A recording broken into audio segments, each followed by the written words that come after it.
Hello students, how are you? Hope you all are fine at your home, be safe at your home, है ना। और इससे अब हम अपना जो है नेक्स्ट टॉपिक स्टार्ट करते हैं। आज का लेक्चर जो है हमारा बायोलॉजिकल क्लासिफिकेशन में थर्ड लेक्चर है और वो है मोनरा। हम पढ़ रहे थे मोनरा का पार्ट 2 आज हम डिस्कस करेंगे, है ना। मैंने आपको बोला था मोनरा इज़ अ बिग टॉपिक जिसको हम डिवाइड करेंगे सेवरल पार्ट्स में, ठीक। उसके बाद हमने जो अभी तक हम पढ़ चुके हैं, let's revise all the things.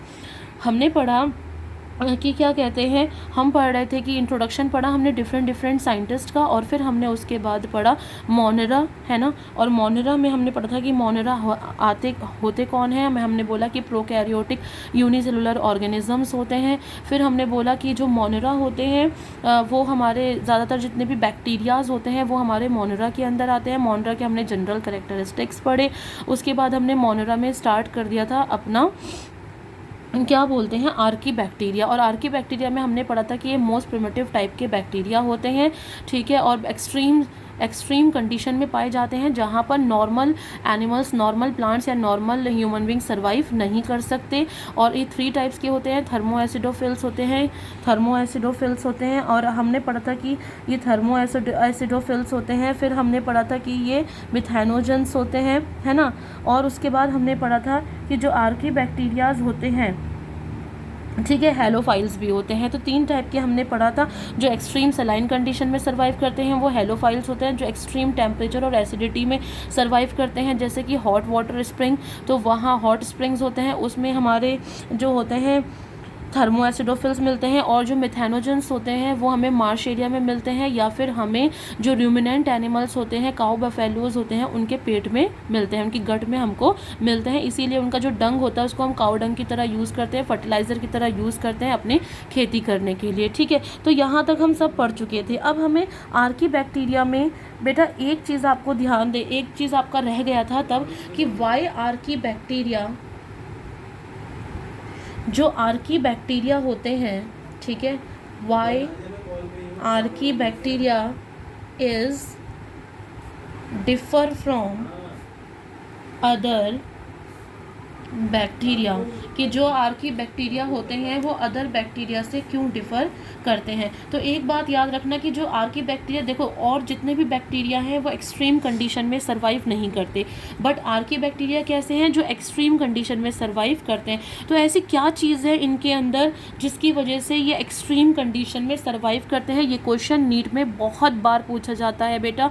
जहाँ जहाँ मैं फोकस करती हूँ प्लीज़ उस चीज़ को बाय हार्ट समझ लिया करो, बाय हार्ट उस चीज़ को अपने अंदर ग्रैस्प कर लिया करो, अपने माइंड में उसको अच्छी तरीके से कैलकुलेट कर लिया करो, ठीक है। तो आर्की बैक्टीरिया जो है वो अदर बैक्टीरिया से इसलिए डिफ़र करते हैं बिकॉज इनकी जो वॉल होती है, सेल वॉल होती है आर्की बैक्टीरिया की जो सेल वॉल होती है वो टोटली डिफरेंट होती है, टोटली डिफरेंट होती है फ्रॉम अदर बैक्टीरिया, ठीक है। अदर बैक्टीरिया से क्या होती है, इनकी सेल वॉल टोटली डिफरेंट होती है। और इसी सेल वॉल की वजह से archaebacteria are able to survive at extreme harsh condition which other bacterias can not, ठीक है। चलो ये बात तो हमें समझ में आ गई, ठीक।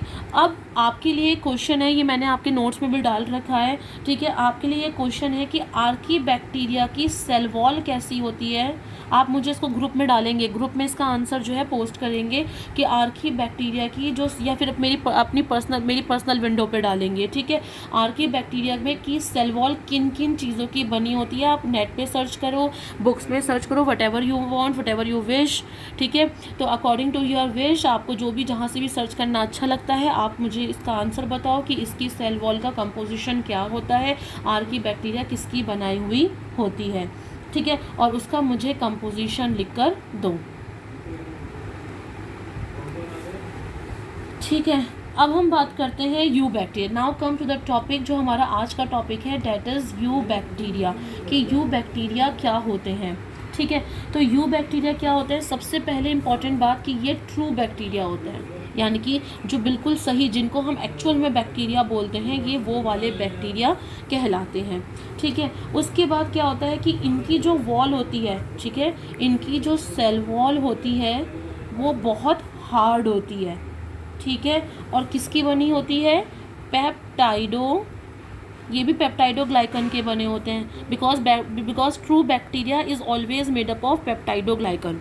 ठीक है, आप मुझे आर्की बैक्टीरिया की सेल वॉल बताओगे किसकी बनी होती है, जबकि यू बैक्टीरिया की सेल वॉल किसकी बनी होती है, पेप्टाइडोग्लाइकन की बनी होती है। पेप्टाइडो का मतलब अमाइनो एसिड, ग्लाइकन का मतलब कार्बोहाइड्रेट, जिसमें आपको कार्बोहाइड्रेट भी देखने को मिलता है और आपको अमाइनो एसिड्स भी देखने को मिलते हैं। दोनों की कॉम्बिनेशन को मिलाकर हम पेप्टाइडोग्लाइकन बोलते हैं। यू बैक्टीरिया पेप्टाइडोग्लाइकन की बनी होती है, राइट। इसके बाद जो है,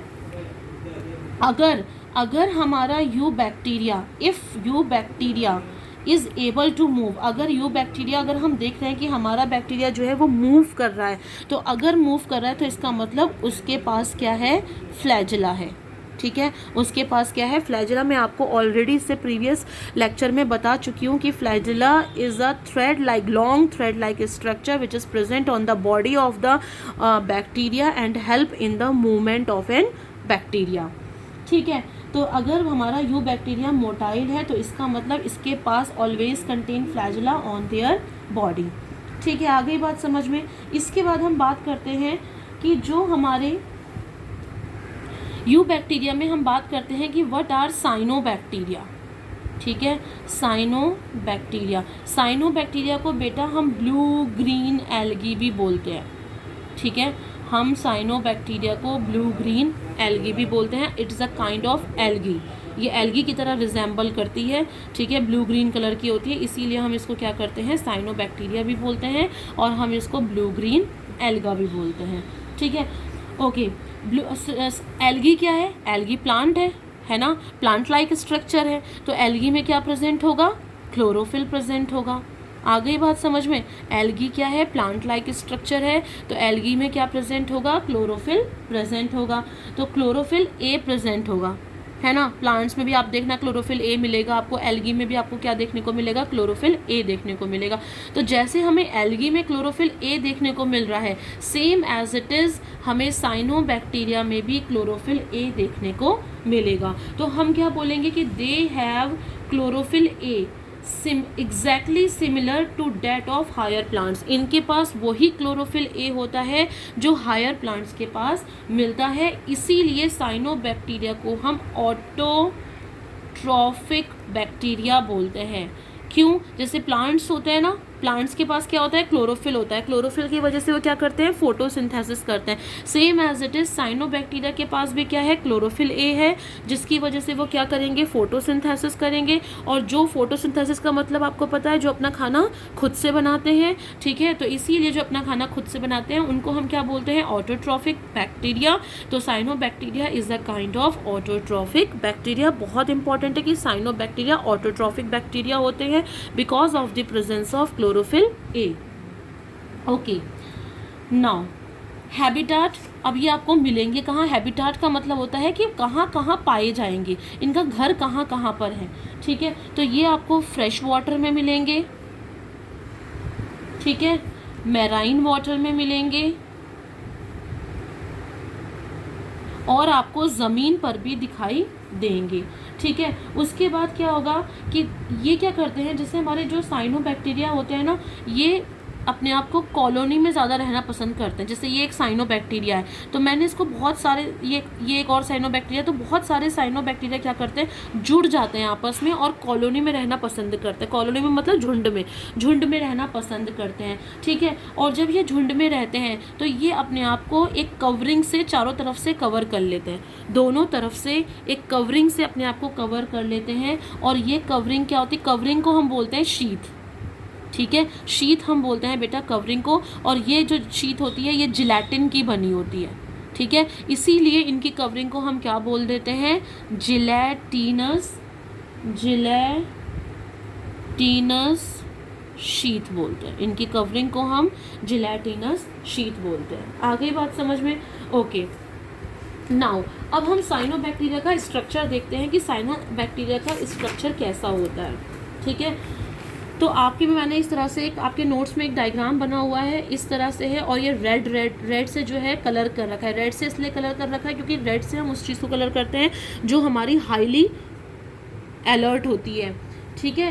तो जो हमारी सबसे ज़्यादा वांटेड होती है, जिसके पीछे सबसे ज़्यादा दुनिया भागती है, उसको हम रेड से कवर करते हैं। तो साइनोबैक्टीरिया को रेड से कलर करके आप देखो, आपके नोट्स में दिखा रखा होगा। ऊपर हमने यहाँ पर क्या लिख रखा है, मोस्ट वांटेड, यानी कि सबसे ज़्यादा इनकी डिमांड होती है। ठीक है, मोस्ट वांटेड माइक्रोब्स, माइक्रोब्स में सबसे ज़्यादा जो डिमांड होती है वो किसकी होती है, साइनोबैक्टीरिया की होती है। ठीक है, और देखो एक डायग्राम ऐसे बना है, अगर आपके पास एनसीईआरटी है तो you can also see in NCERT book. एक ऐसे बना होगा आपका डायग्राम। ठीक है, मैं थोड़ा रफली बना रही हूँ because you have all the diagrams fair in your notes. ठीक है, तो मैं सिर्फ ऐसा ही डायग्राम बना रही हूँ जिससे आपको अच्छे से अंडरस्टूड हो सके। और फिर आप इसके बाहर देख रहे होंगे इस तरह से कवरिंग बनी है ना, इस तरह से आप देख रहे होंगे कि कवरिंग बनी है।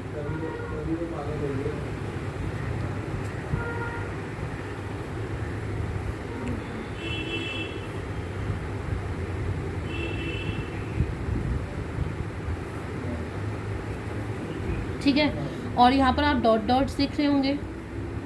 ठीक है, एक जगह पर आपको इस तरह का स्ट्रक्चर देखने को मिल रहा है, इस तरह का स्ट्रक्चर आपको देखने को मिलेगा। ठीक है, फिर एक जगह पर और आपको इसी तरीके का स्ट्रक्चर देखने को मिलेगा, कहीं कहीं पर आपको इस तरह का स्ट्रक्चर मिलेगा, बाकी सब जगह आपको डॉट्स मिलेंगे। ठीक है, ऐसा मैं 2 जगह बना रही हूँ। ठीक है, बाकी सब जगह आपको डॉट्स देखने को मिलेंगे। जहाँ पर भी आपको ऐसा स्ट्रक्चर देखने को मिल रहा है, इसको हम बोलेंगे हेट्रोसिस्ट। ठीक है, हेट्रोसिस्ट बोलेंगे। और ये जो बाहर की तरफ आपने ऐसे कवरिंग बनाई है ना, यहाँ से भी बनाई है और ये भी बनाई है आपने कवरिंग, इसको आप बोलोगे जिलेटिनस शीथ। ठीक है, और अच्छा अब देखो ये है क्या, एक्चुअल में होता क्या है कि ये जो है, this is an example, this is an nostoc. Nostoc का ये एग्जाम्पल दे रखा है। Nostoc is a kind of cyanobacteria. ठीक है, एक्चुअली में ये है क्या, इसमें आप एक बात याद रखना कि नाइट्रोजन का जो फिक्सेशन होता है, नाइट्रोजन का जो फिक्सेशन होता है, ठीक है, नाइट्रोजन का जो फिक्सेशन होता है वो हमारा क्या बोलते हैं, नाइट्रोजन का जो फिक्सेशन होता है वो हमारा उसमें हमें ऑक्सीजन की प्रेजेंस नहीं चाहिए होती। समझ में आ रहा है क्यों? क्योंकि ऑक्सीजन जो है वो नाइट्रोजन का रिडक्शन करने नहीं देगा, नाइट्रोजन को ऑक्सीडाइज कर देगा, नाइट्रोजन को ऑक्सीडाइज कर देगा, नाइट्रोजन को देखो आप खुद सोचो ना, अगर ऑक्सीजन है, अगर ऑक्सीजन नाइट्रोजन के साथ मिल गई तो नाइट्रोजन को ऑक्सीडेशन कर देगा, है ना। बट हमें क्या करना है, नाइट्रोजन जो एटमॉस्फेरिक नाइट्रोजन है उसको हमें रिड्यूस करना है, ऑक्सीडेशन नहीं करना बेटा, उसको हमें क्या करना है, रिड्यूस करना है, ताकि वो हमारे डिफरेंट फॉर्म्स में बदल जाए और अमोनिया में बदल जाए, जैसे फॉर एग्जांपल नाइट्रेट में बदल जाए, नाइट्राइट में बदल जाए, है ना, प्रोटीन्स में बदल जाए, डिफरेंट फॉर्म में बदल जाए, ताकि वो हमारे लिए एडिबल हो और हमारे प्लांट्स के लिए भी एक्सेप्टेबल हो। आ गई बात समझ में? जो एटमॉस्फेरिक नाइट्रोजन है वो हमारे वो हम नहीं ले सकते, हम क्या करते हैं, उसको रिड्यूस करा के उसकी, जैसे अमोनिया की फॉर्म हुई, नाइट्राइट की फॉर्म हुई, नाइट्रेट की फॉर्म हुई, या फिर हम प्रोटीन की फॉर्म हुई, हम वो फॉर्म लेते हैं। ठीक है, तो नाइट्रोजन का अगर हमें रिडक्शन करना है या नाइट्रोजन को अगर हमें फिक्स करना है तो वहाँ पर ऑक्सीजन की अवेलेबिलिटी नहीं होनी चाहिए। तो अब होता क्या है कि हेट्रोसिस्ट में ये जो आपको कुछ सेल्स डॉट डॉट वाले दिख रहे हैं और कुछ सेल्स आपको कैसे दिख रहे हैं, हेट्रोसिस्ट दिख रहे हैं, इसलिए अलग बनाए हुए हैं क्योंकि ये जो हेट्रोसिस्ट है यहाँ पर केवल क्या चलता है, नाइट्रोजन का फिक्सेशन चलता है। जो हेट्रोसिस्ट में केवल क्या चलता है, नाइट्रोजन का फिक्सेशन चलता है, और नाइट्रोजन का फिक्सेशन करने के लिए ऑक्सीजन की अवेलेबिलिटी हमें बिल्कुल भी नहीं चाहिए। तो ये ऐसे कंपार्टमेंट्स हैं, हेट्रोसिस्ट ऐसे कंपार्टमेंट्स हैं जहाँ पर आपको ऑक्सीजन की अवेलेबिलिटी बिल्कुल भी देखने को नहीं मिलेगी। और बाकी जो मैंने ये डॉट डॉट से स्ट्रक्चर्स बनाए हैं, यहाँ पर आपको ऑक्सीजन की अवेलेबिलिटी देखने को मिलेगी। ठीक है, तो बाकी सेल्स में ऑक्सीजन की अवेलेबिलिटी मिलेगी, लेकिन बीच बीच में कुछ सेल्स ऐसे आएंगे जिनको हम हेट्रोसिस्ट बोलते हैं, इनमें आपको ऑक्सीजन की अवेलेबिलिटी देखने को नहीं मिलेगी। ये टोटली क्या करेंगे, नाइट्रोजन का फिक्सेशन करेंगे, ऐसी फॉर्म में फिक्सेशन करेंगे जो हम और प्लांट्स को एक्सेप्टेबल हो, वो अपनी बॉडी में उसको ले सकते हो। आ गई बात समझ में? अब हम आगे आते हैं ओके, तो this is all about the cyanobacteria. हमने ये साइनोबैक्टीरिया के बारे में पढ़ा कि साइनोबैक्टीरिया क्या होता है, ठीक है। एक जनरल डायग्राम होता है बैक्टीरिया का, वो मैं आपको बाद में बताऊंगी कि उसमें हम देखेंगे मीजोजोम्स क्या होते हैं, ठीक है, डेस्मोसोम्स क्या होते हैं, वो बात की बात है, वो हम बाद में बताएंगे, ठीक है। यू बैक्टीरिया में अभी हमने क्या पढ़ा, साइनोबैक्टीरिया पढ़ा। साइनोबैक्टीरिया कैसा है, ऑटोट्रॉफिक बैक्टीरिया है, और साइनोबैक्टीरिया का एग्जाम्पल है नॉस्टॉक, जिसके बारे में हमने उसका स्ट्रक्चर पढ़ा। बेटा ये स्ट्रक्चर बहुत इंपॉर्टेंट है, इसमें लेबलिंग करने को आता है ABC, जैसे सपोज हिट्रोसिस्ट को A कर देंगे, ठीक है, और जो ये बाहर की कवरिंग है इसको B कर देंगे और बोलेंगे कि A और B क्या है इसमें, ठीक है। ये क्वेश्चन आप देखोगे जब आप प्रीवियस ईयर के नीट के एग्जाम्स को सॉल्व करोगे, क्वेश्चंस को सॉल्व करोगे, तो आप देखोगे कि ये question most of the time पूछा जाता है। दूसरी बात, NCERT के जितने भी डायग्राम्स हैं उन सब की आपको लेबलिंग अच्छे से पढ़नी है कि इसको क्या कहते हैं, इसको क्या कहते हैं, बिकॉज NCERT के डायग्राम सबसे ज़्यादा नीट में पूछे जाते हैं। आउट ऑफ NCERT कोई भी डायग्राम होता है तो वो केवल समझाने के लिए, रेफरेंस के लिए होता है। आउट ऑफ NCERT कोई भी डायग्राम जो होता है वो कभी भी नीट में नहीं पूछा जाता, राइट। तो ये डायग्राम NCERT का है, इसीलिए ये सबसे इंपॉर्टेंट डायग्राम है, और ये आप जब क्वेश्चन सॉल्व करोगे या अपने सीनियर से भी पूछ लेना तो ये डायग्राम सबसे ज़्यादा पूछा जाता है, ठीक है। अब हम आते हैं नेक्स्ट टॉपिक पे, दैट इज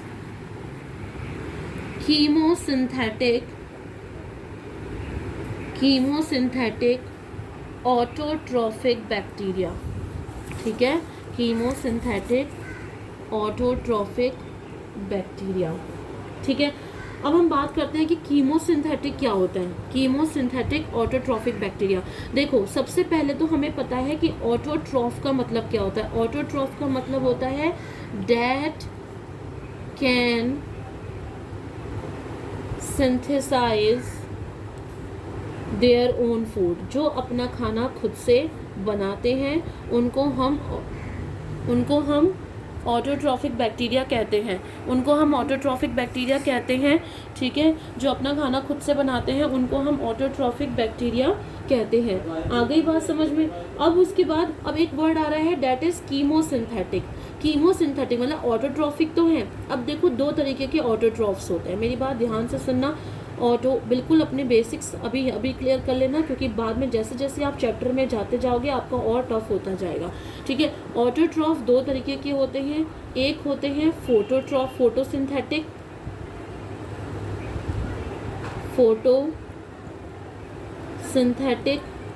और एक होते हैं कीमोसिंथेटिक, ठीक है। एक होते हैं फोटोसिंथेटिक और एक होते हैं कीमोसिंथेटिक। अब देखो क्या हुआ, ये दोनों ही अपना खाना खुद से बनाएंगे क्योंकि ये दोनों ही क्या है, ऑटोट्रॉफ है। तो फोटोसिंथेटिक का मतलब क्या है, जो अपना खाना सनलाइट की प्रेजेंस में बना रहा है, ठीक है। जो एनर्जी मिल रही है वो कहाँ से मिल रही है, सनलाइट से। जैसे आप बोलते हो ना CO2 plus H2O give rise to, आपने पढ़ा होगा रिएक्शन C6H12O6 प्लस 6O2, है ना। और यहाँ पर आपने पढ़ा होगा in the presence of sunlight, in the presence of chlorophyll, है ना। तो अगर यहाँ पर प्रेजेंस किसकी है, अगर यहाँ पर प्रेजेंस जो है सनलाइट की है, तो ऐसे ऑटोट्रॉफिक बैक्टीरिया, ऐसे ऑटोट्रॉफ को हम क्या बोलते हैं, फोटोसिंथेटिक ऑटोट्रॉफ। आ गई बात समझ में। अगर प्रेजेंस किसकी है, सनलाइट की। अब दूसरा पॉइंट आता है कीमोसिंथेटिक। कीमो का मतलब होता है अगर प्रेजेंस, देखो सनलाइट क्या है, एनर्जी है ना। तो अगर हम बोलेंगे कि इस रिएक्शन को करने के लिए जो एनर्जी मिल रही है वो कहाँ से मिल रही है, सन से, तो हम बोलेंगे it is a photosynthetic autotroph, ठीक है। अगर इस रिएक्शन को करने के लिए हमें एनर्जी सन से नहीं मिल रही, कहाँ से मिल रही है, केमिकल रिएक्शन से मिल रही है, ठीक है।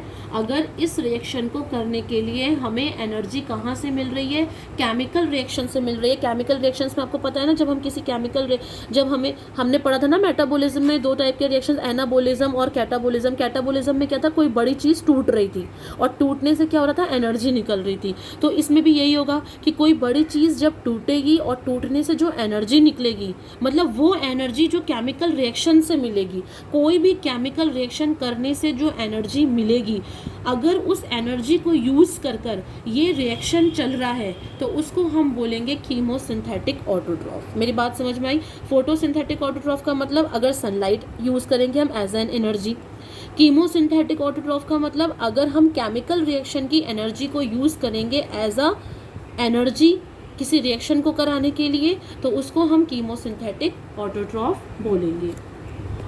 ओके, अब हम इसके बाद बात करते हैं कि ये जो होते हैं, ओके, तो हमने क्या बोला, आपके नोट्स में लिखा हुआ है these autotrophs oxidize various inorganic substances such as nitrate, nitrite and ammonia and then make their own food. तो ये क्या करते हैं कीमोसिंथेटिक ऑटोट्रॉफ्स, ये क्या करते हैं, बड़ी बड़ी चीज़ों को तोड़ते हैं, बड़े बड़ी चीज़ों को तोड़ते हैं, ऑक्सीडाइज करते हैं चीज़ों को, जैसे अमोनिया को, नाइट्राइट को, नाइट्रेट को, और फिर उसमें से जो एनर्जी निकलती है उसको यूज़ करते हैं, उसको यूज़ करते हैं किसके लिए, अपना खाना बनाने के लिए। मैं ऑलरेडी आपको बता चुकी हूँ कि कीमोसिंथेटिक में हम केमिकल रिएक्शंस की एनर्जी को यूज़ करेंगे अच्छा ठीक है। अब इसमें एग्जाम्पल कौन सा आएगा, कीमोसिंथेटिक ऑटोट्रॉफिक बैक्टीरिया कौन होते हैं, साइनोबैक्टीरिया, जो भी हमने पढ़े साइनोबैक्टीरिया इसका एग्जाम्पल है। साइनोबैक्टीरिया जो होते हैं वो कीमोसिंथेटिक ऑटोट्रॉफिक बैक्टीरिया होते हैं, ठीक है। ये जो बैक्टीरिया होते हैं साइनोबैक्टीरिया, मैं आपको ऑलरेडी इस डायग्राम में बता चुकी हूँ कि इनके पास स्पेशलाइज कंपार्टमेंट, स्पेशल टाइप के कंपार्टमेंट्स होते हैं जिनको हम हेटेरोसिस्ट बोलते हैं, जहाँ पर नाइट्रोजन का फिक्सेशन चलता है, ठीक है। और ये कंपार्टमेंट्स में मैं आपको एग्जाम्पल भी बता चुकी हूँ कि it is an example of nostoc. और अगर एक और एग्जाम्पल आप लेना चाहो तो अनाबीना, ठीक है, अनाबीना भी जो है वो इसका एग्जाम्पल है। आ गई बात समझ में? उसके बाद आप ये देखोगे कि जो हमारे साइनोबैक्टीरिया हैं, या फिर आप बोलोगे कि साइनोबैक्टीरिया या फिर कीमोसिंथेटिक ऑटोट्रॉफिक बैक्टीरिया हैं, ये क्या करते हैं, सपोज ये वाटर है, ये रिवर है, ठीक है, ये वाटर है, यहाँ पर ये सारा क्या है, रिवर है, ठीक है। तो ये बैक्टीरिया क्या करेंगे, अगर ये पल्यूटेड वाटर है, समझ में आ रहा है, पल्यूटेड वाटर बॉडीज़ का मतलब है ये एक ऐसी रिवर है जहाँ पर सारा पानी कैसा है, पल्यूटेड है, जहाँ पर सारा पानी पल्यूटेड है, तो ये बैक्टीरिया वहाँ पर क्या करेंगे, ब्लूम्स बना लेंगे। ब्लूम्स मतलब वहाँ पर गुच्छे में रहना स्टार्ट कर देंगे। जहाँ पर भी वाटर पल्यूटेड होगा ये वहाँ पर आकर इकट्ठा हो जाते हैं और ब्लूम्स बनाते हैं, ठीक है। उसके बाद हम बात करेंगे कि ये जो बैक्टीरिया है कीमोसिंथेटिक ऑटोट्रॉफिक बैक्टीरिया जो है ये रिसाइकलिंग ऑफ न्यूट्रिएंट्स में भी हेल्प करते हैं। रिसाइकलिंग ऑफ न्यूट्रिएंट्स का मतलब जैसे कार्बन साइकिल होती है, नाइट्रोजन साइकिल होती है ना, साइकिल दोबारा से चलती है ना। नाइट्रोजन साइकिल आपने पढ़ी होगी, नाइट्रोजन पहले यूज़ हुआ और फिर यूज़ होने के बाद दोबारा से एटमॉस्फेयर में चला गया, पूरी साइकिल कंप्लीट हो गई। कार्बन पहले यूज़ हुआ और फिर कार्बन दोबारा से एटमॉस्फेयर में चला गया, तो फिर से एक साइकिल कंप्लीट हो गई। तो पूरा न्यूट्रिएंट को रिसाइकिल करने में भी इन्हीं बैक्टीरिया का यूज़ होता है, ठीक है। उसके बाद हम बात करते हैं कि जो ये हमारे अच्छा, इसके बाद हम बात करते हैं हेटेरोट्रॉफिक बैक्टीरिया की। हेटेरोट्रॉफिक बैक्टीरिया की अभी तक हम क्या पढ़ रहे थे, ऑटोट्रॉफिक बैक्टीरिया। ऑटोट्रॉफिक बैक्टीरिया में हमने कौन सा पढ़ा था, कीमोसिंथेटिक ऑटोट्रॉफिक बैक्टीरिया पढ़ा था, जिसमें हमने साइनोबैक्टीरिया का एग्जाम्पल पढ़ा था, ठीक है। अब हम बात करते हैं हेटेरोट्रॉफिक बैक्टीरिया की। तो हेटेरोट्रॉफिक बैक्टीरिया कौन से होते हैं, हेटेरोट्रॉफ का मतलब आपको ऑलरेडी पता है कि जो अपना खाना खुद से नहीं बना सकते, दे डिपेंड्स ऑन प्लांट और other animals for their food, है ना। तो हेटेरोट्रॉफिक बैक्टीरिया के अब कैसे कैसे होते हैं हेटेरोट्रॉफिक बैक्टीरिया, वो हम देखते हैं।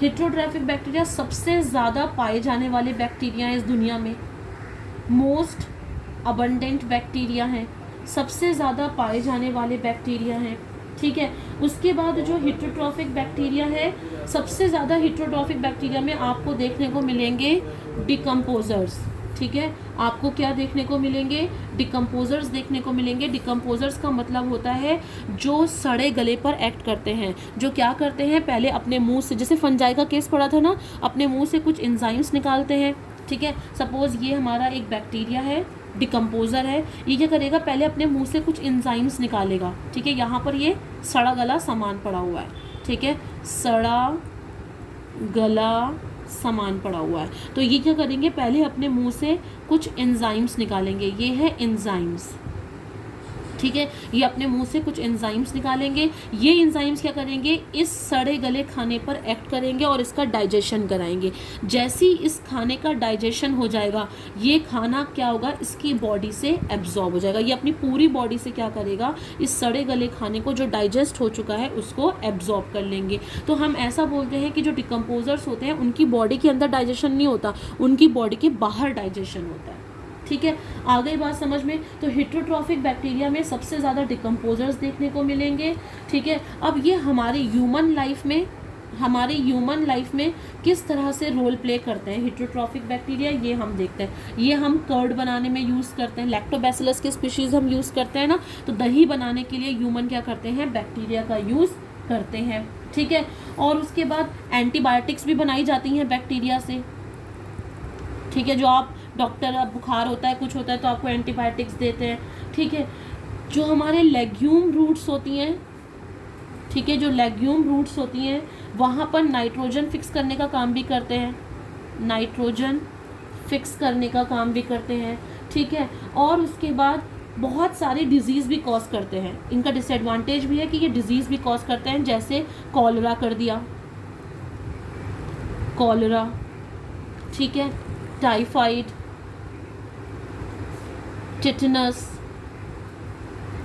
कैंसर, ये भी बहुत सारी ऐसी डिजीज़ हैं जो बैक्टीरिया के द्वारा होती हैं। ठीक है, अब हम बात करते हैं कि बैक्टीरिया का रिप्रोडक्शन कैसे होता है, किस तरह से बैक्टीरिया रिप्रोड्यूस करते हैं, बैक्टीरिया का रिप्रोडक्शन कैसे होता है। तो बेटा बैक्टीरिया का रिप्रोडक्शन होता है फिजन से। फिजन का मतलब होता है तोड़ना। ठीक है, और फिजन का ये कब करते हैं, जब इनकी कंडीशन फेवरेबल होती है। फेवरेबल का मतलब जब इनके हिसाब से इनकी कंडीशन होती है, जब इनके हिसाब से इनकी कंडीशन होती है उस टाइम ये फिजन के थ्रू क्या करते हैं, अपना रिप्रोडक्शन करते हैं। जैसे फॉर एग्जांपल ये एक बैक्टीरिया है तो इसमें क्या हो जाएगा, फिजन, और फिजन मतलब डिवीजन। ठीक है, और ये दो बैक्टीरिया में टूट जाएंगे। इसको हम फिजन बोलते हैं, या फिर हम बाइनरी फिजन बोलेंगे, क्योंकि दो में टूट रहे हैं तो बाइनरी। अगर बहुत सारे में टूटेंगे तो मल्टीपल फिजन, है ना, मल्टीपल फिजन हो जाएगा। और जब इनकी कंडीशन, ये तो फेवरेबल कंडीशन के हिसाब से था, जब इनकी कंडीशन अनफेवरेबल होगी यानी कि इनके हिसाब से नहीं होगी, ठीक है, तो उस टाइम ये क्या करेंगे, स्पोर फॉर्मेशन करेंगे, यानी कि उस टाइम ये रिप्रोडक्शन नहीं करेंगे। ठीक है, उस टाइम जो ये रिप्रोडक्शन करेंगे वो बाय स्पोर फॉर्मेशन के थ्रू करेंगे। छोटे छोटे स्पोर्स बनाएंगे, और मैं आपको स्पोर्स बता चुकी हूँ कि स्पोर्स क्या होते हैं, छोटे छोटे गैमीट्स की तरह ही होते हैं। गैमीट्स रिप्रोडक्शन में, सेक्सुअल रिप्रोडक्शन में हेल्प करते हैं, और स्पोर्स एसेक्सुअल रिप्रोडक्शन में हेल्प करते हैं। तो अनफेवरेबल कंडीशन में ये स्पोर्स बनाते हैं, फेवरेबल कंडीशन में ये बाइनरी फिजन के थ्रू क्या करते हैं, मल्टीप्लिकेशन, डिवीजन करते हैं। ठीक है, ओके, तो नाउ अब हमारा नाइट्रोजन साइकिल एक हमारी बचती है, इसमें नाइट्रोजन साइकिल क्या है, तो नाइट्रोजन साइकिल हम बाद में पढ़ेंगे। अब हम आते हैं अपने लास्ट टॉपिक पे, लास्ट काइंड का जो हमारा बैक्टीरिया है, दैट इज माइकोप्लाज्मा। जो हमारा लास्ट काइंड का मोनरा है उसको हम बोलेंगे माइकोप्लाज्मा। ठीक है, अब ये माइकोप्लाज्मा क्या है, ठीक है, पहली बात इनकी जो सेल मेम्ब्रेन होती है, सेल मेम्ब्रेन का मतलब प्लाज्मा मेम्ब्रेन। ठीक है, किसी की भी स्ट्रक्चर में सबसे पहले क्या आती है, सेल वॉल, फिर क्या आती है, सेल मेम्ब्रेन। सेल मेम्ब्रेन को हम और क्या बोलते हैं, प्लाज्मा मेम्ब्रेन बोलते हैं। सेल मेम्ब्रेन को और क्या बोलते हैं हम, प्लाज्मा मेम्ब्रेन बोलते हैं। ठीक है, बट इनकी स्टार्टिंग में क्या आ रही है, इनकी स्टार्टिंग में आ रही है 1 2 3, तीन क्या आ रही हैं, प्लाज्मा मेम्ब्रेन, यानी कि इनके पास सेल वॉल नहीं है। ठीक है, इनके पास सेल वॉल नहीं है। फिर आप देखोगे कि कुछ आपको डॉट्स स्ट्रक्चर देखने को मिल रहे हैं, ब्लैक से डॉट स्ट्रक्चर देखने को मिल रहे हैं, अपने नोट्स में देखोगे तो ये आपके क्या हैं बेटा, राइबोसोम्स हैं, ऑर्गेनेलीज हैं। ठीक है, फिर आपको जो है कुछ ऐसे डीएनए हेलिकल स्ट्रक्चर की तरह मिलेगा। ठीक है, इस तरह से आपको हेलिकल स्ट्रक्चर देखने को मिलेगा। तो ये हेलिकल स्ट्रक्चर क्या है, ये जो हेलिकल स्ट्रक्चर है ये क्या है आपका, दिस इज अ डीएनए। ठीक है, फिर आपको बीच बीच में कुछ डॉट्स दिखेंगे। ठीक है, जो क्या है, सॉल्यूबल प्रोटीन। ठीक है। फिर आपको कुछ डॉट डॉट से स्ट्रक्चर देखने को मिलेंगे। ये जो डॉट डॉट से स्ट्रक्चर्स हैं ये क्या है, हमारे सॉल्यूबल आरएनए। ठीक है, ये सारी चीज़ें आपको इसके अंदर देखने को मिलेंगी। और बाकी जितना भी लिक्विड होगा, ये सारा का सारा लिक्विड जो होगा साइटोप्लाज्म होगा। ठीक है, सेल के अंदर प्लाज्म मतलब क्या होता है, लिक्विड। साइटो मतलब सेल के अंदर का जितना भी लिक्विड होता है उसको हम साइटोप्लाज्म बोलते हैं। ठीक है, तो हमें इसमें क्या देखने को नहीं मिला, हमें इसमें कोई भी सेल वॉल देखने को नहीं मिली, क्योंकि स्टार्टिंग कहाँ से हुई थी, स्टार्टिंग प्लाज्मा मेम्ब्रेन से हुई थी, जो कि 3 लेयर में थी, 1 2 3 लेयर्स में थी। तो हम पहला पॉइंट बोलेंगे कि इसमें कोई भी सेल वॉल नहीं है। माइकोप्लाज्मा में आपको कोई भी सेल वॉल देखने को नहीं मिलेगी। दूसरी बात, आप इसके बारे में ध्यान से पढ़ोगे कि ये सबसे स्मॉलेस्ट लिविंग सेल है अभी तक का सबसे छोटा लिविंग सेल है। ठीक है, ये ऑक्सीजन के बिना भी जी सकता है, ऑक्सीजन के बिना भी रह सकता है, विदाउट ऑक्सीजन भी इसकी एबिलिटी आपको देखने को मिलेगी। ठीक है, उसके बाद ये पैथोजेनिक भी हो सकता है, या पैथोजेन का मतलब ये डिजीज कॉज कर सकता है।